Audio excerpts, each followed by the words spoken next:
इथून पूर्वी ज्यावेळेस केमिकल वापरायचं होतं त्यावेळेस शेतात गांडूळ हा मला दिसतच नव्हता. बरं. आता मला शेतात गांडूळ पण आहे, माती मऊ झाली परत. बरोबर आहे की नाही? हो.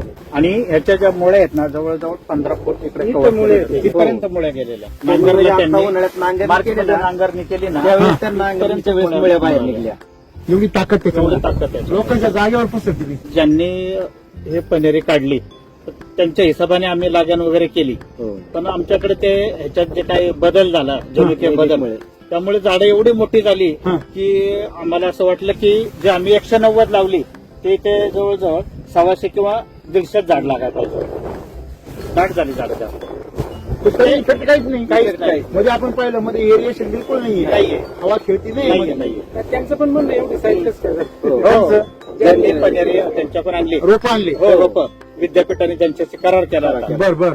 ते पण म्हणतात की मी सुद्धा चॅट झाले की एवढा मोठा निघालेच नाही. सूट झाली या वातावरणात. हो आपले डाळिंब बघून शास्त्रज्ञ चकित होता. हो कोण चकित होता? शास्त्रज्ञ